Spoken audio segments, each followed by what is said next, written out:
What I would start with is I would recommend you start with creating your sales message, going through that process, brainstorming, how do I help, what problems do I solve, what questions should I ask. Use what you brainstorm to create, hey, listen, if you don't feel like you need a cold call script or you're not doing cold calling, that's great. At least create a set of questions to ask.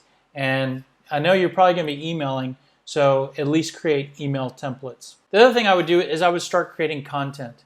So you heard from my real life examples with both businesses that I started. Day one, even before I was operational, I was creating content.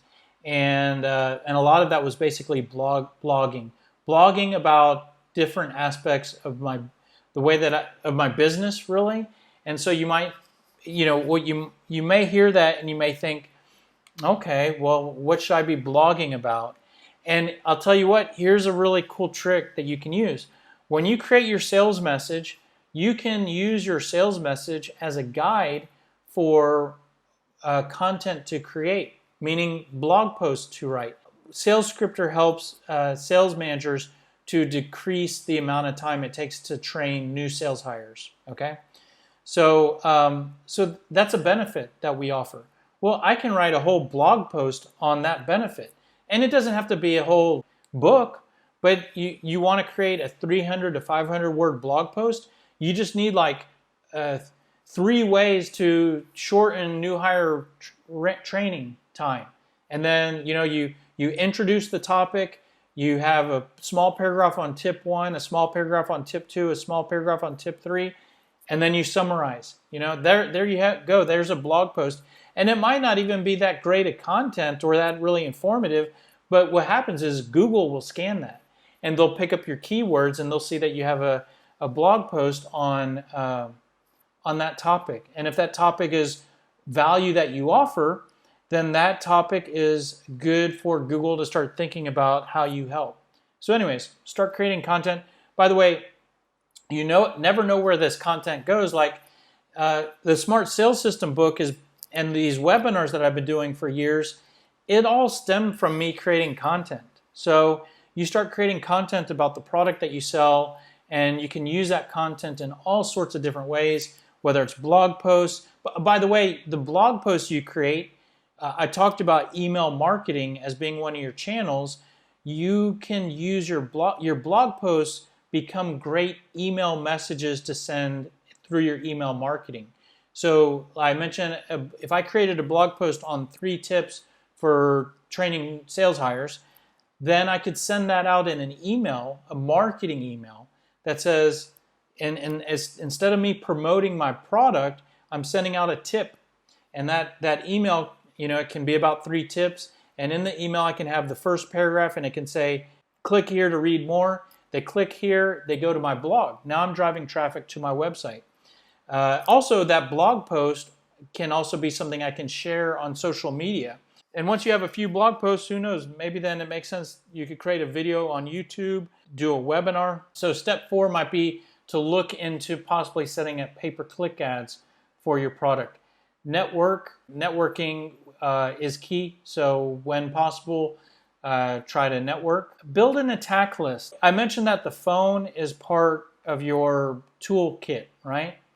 I'm not saying that you need to become a cold calling monster and you need to spend all day cold calling.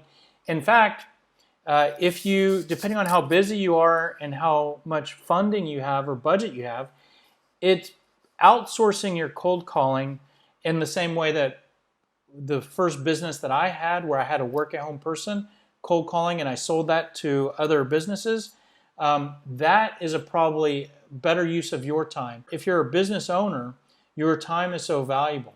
If you have tons of time and little money, then you should be the one that's making calls. If you're extremely busy and you have some money, you might want to look at outsourcing someone to make calls for you and to schedule meetings for you. Whether you do that or not, I'm not saying that you need a ton of hours of cold calling and phone prospecting, telemarketing, whatever you want to call it. Your use of the phone could be as small as you identifying, making an attack list of 5 businesses or 5 people that you know or 5 people that you found that are related, that are potential customers, and your attack list is 5 people, and you're going to spend the next month calling 5 people. So I'm not going to tell you how big your attack list could be. It could be 1,000 people. So you need to determine what that looks like. But step 6 could be creating that attack list of these are the businesses, these are the people that I'm going to go after. Once you have that, it's time to pick up the phone. And again, it's case by case, whether it's 1 hour a day, 4 hours a day, 1 hour a week. So that's up to you. Step 8 might be to set up an email marketing system. There's plenty of software applications out on the market, and there's lots of good ones. So what I would do, the only thing I would say about email marketing is be real cautious about like buying lists and just spamming people. Find a way to build a really good opt-in list. One of the ways that we've done that, we use MailChimp for email marketing. I'm not an affiliate or anything, but been a very happy MailChimp customer, and happy to recommend them. But in MailChimp, I have about 30,000 people, and I mean, some people may see that as small, some people maybe see that as big, but I have 30,000 people that have opted in to a list. So it's a great email list. I mean, people open emails, the unsubscribe is really low, and it's because all of it is from people opting in. Now, the way I got people to opt in is that on my website, and I guess this is something I could have included here on the slide, one thing that I think was a really good thing that I did was about 3 years ago, and by the way, that 30,000 was generated in, I don't know, 3 years or so. But about 3 years ago, I went to a website, and I noticed that I noticed that there were websites that had pop-ups, and a lot of pop-ups are really bad. Like, have you ever gone to a website and the pop-up pops up before you even know where you are, and they're saying, hey, do you want to be on our newsletter? And you don't even know where you are, and you have to close the pop-up to see where you are, and then maybe you might want to get on their list, but the pop-up isn't there. Don't do that. But I noticed that there were some very smart pop-ups that as I was going to the back button and trying to leave, then the pop-up showed up. And I just did a quick Google search on pop-ups when you're leaving, and I found the solution. I'll tell you the product that we use. We use a product called Pop-Up Domination. I think is what it's called. Maybe they've changed by now, but that should get you there.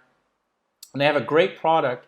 And the pop-up only shows when people are about to leave. So as long as they're there and looking around, you're not going to hit them up. So anyways, I implemented that, and I put hey, you want to get 6 ebooks for free? Get 6 ebooks for free, and all they have to do is put in their email address. And so I get about 20 opt-ins a day on that, and it's a great way. It's a great tool. Going back to creating content, I think I skipped over this, but YouTube is also a great place to create content, whatever the format of the content is, and that's a great channel to drive traffic to your business.